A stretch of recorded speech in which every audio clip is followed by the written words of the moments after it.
Easter season, and as you may have felt this morning, during the Gloria and Eastertide, we're sprinkling water in the congregation. Some Sundays, it's a little drip, depending on who the Christopher is. Other Sundays, he might get quite wet. We do this to remind ourselves of our baptism, of the way in which we are called and invited by God to be God's people in the world.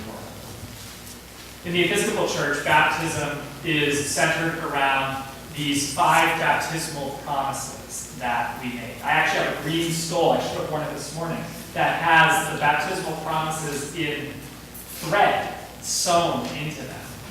And they are there and as part of our common life because we as Christians are meant to live our lives differently than people who don't participate in the life of faith.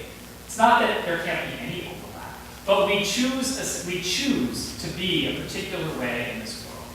And the 5 promises of the baptismal liturgy are meant to indicate these particular things that we do because of our love for God and God's love for us. 3 years ago, the Episcopal Church decided to add for trial use a 6th baptismal promise. And the 6th baptismal promise is to cherish the wondrous works of God and protect the beauty and integrity of all creation. To cherish the wondrous works of God and protect the beauty and integrity of all creation. And as today is Earth Sunday, I want to invite us to spend our time this morning thinking about that a little bit. In particular, I want to think about why that belongs in the life of the church, in our lives as faithful followers of Jesus. And I can think of 3 reasons for me why it feels like it really belongs. So the first is that the church has been part of the problem when it comes to humanity's relationship to the earth. For centuries, the church taught a theology that suggested that humanity could do whatever we wanted with the earth because it was God's gift to us because we're just so special. Now, we are special. Let's not throw the baby out with the bathwater here, right? We are beloved children of God, made in God's image, in whom God is well pleased. But that does not mean that we have the right to take this beautiful creation that God has also made and use it only for our own ends and purposes. And for centuries, the church taught a doctrine that suggested that the earth exists to serve the needs of humanity. And that is just wrong. It's just not correct. It's very convenient. It provides a nice justification for us to do whatever we want with the environment to promote human purposes.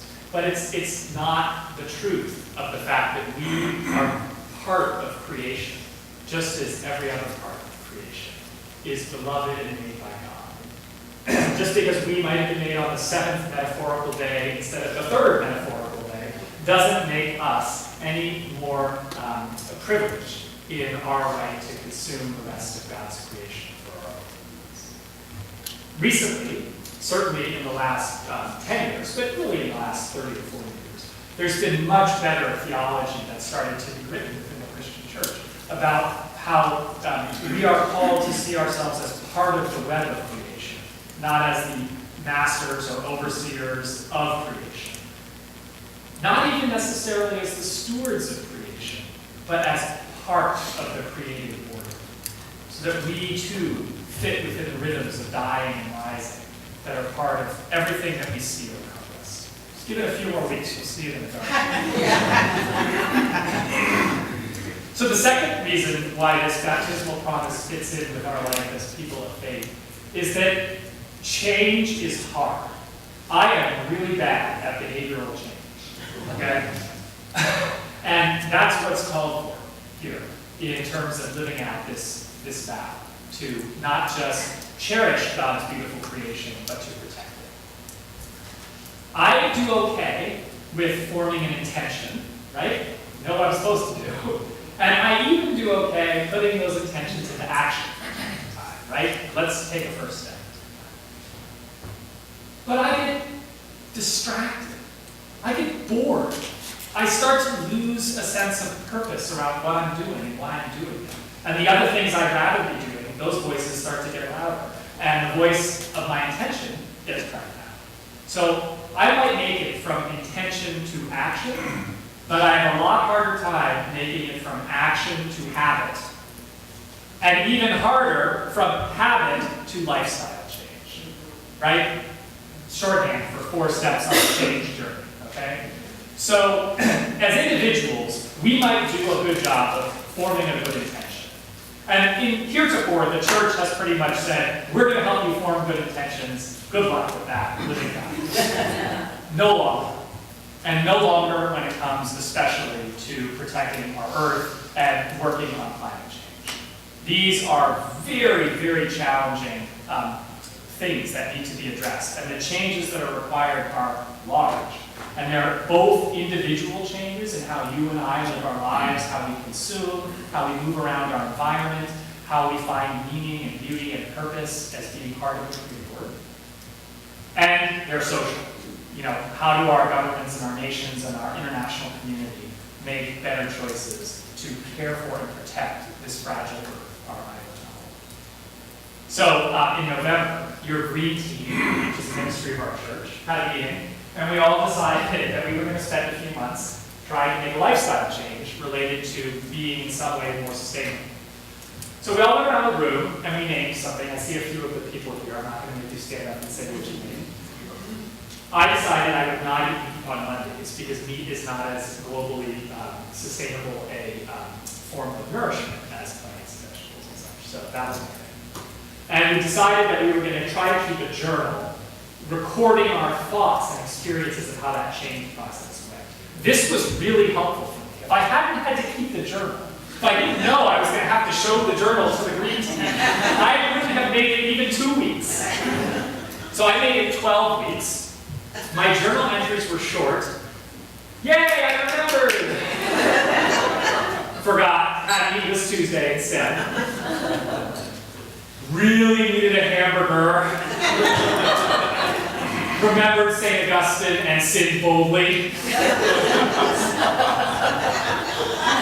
That was only once. But here's the thing. After the 12 weeks, I emailed the journal out to the green team, and they all said, oh, how interesting. And then I stopped doing it because my accountability period was over. I didn't have the support of the team. I was no longer thinking and every day imagining that there were these other people also doing this thing, trying to make some change in their life. Not the same change as mine, but committed and working on it. And it was like I felt like I was the only oar in the boat. And my God, the ocean is huge. What is one little man? And that's Satan. I mean, I don't really believe in Satan as like a pitchfork, whatever. But that's what we're trying to work against, is that sense that my behavior doesn't matter. My behavior doesn't matter. So does yours. So does ours. So one of the reasons why having care for creation as a baptismal promise matters is because we know that we're doing this together. That every time we push ourselves to try to move one further step from intention to action, from action to habit, from habit to lifestyle change, every time we're doing that, there's a whole other group of people out there who are also working on that with us. And boy, when it's hard to see the results of the work, it's so, so good to know that there are others supporting you in the process. So that's the second reason why I kind of feel like, this work for creation care livable laws is part of the work of the church. And that really leads into the third, which is, I don't know about you, but I have a really hard time when I can't see the results of my efforts quickly. Does anyone else have that problem? The one successful lifestyle change that I've made in my life in the last decade, the most successful one, is going to the gym. I was never a workout person, but it's such a great lifestyle change for me because there's a scale, and I can tell how I do it with regular feedback, and we don't have that when it comes to our work for climate, for creation care and for climate transformation.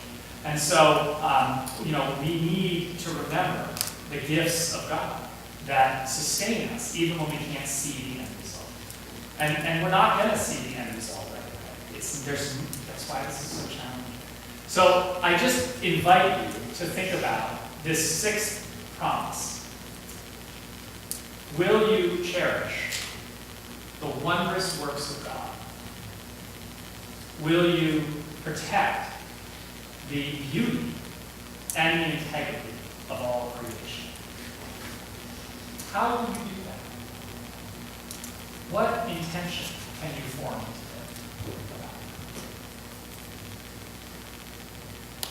How might you put that intention into action? How might you, as a member of this church, support those around you in these pews in making those actions real? How might we together find some kind of lifestyle change so that we can live more in harmony with this earth? Not just to save our own butts, because we need the earth to live, but to honor and respect that everything that we see is God's good work. Not just us. Everything we see is radiance with God's beauty. Let us honor that creation with our respect, with our care,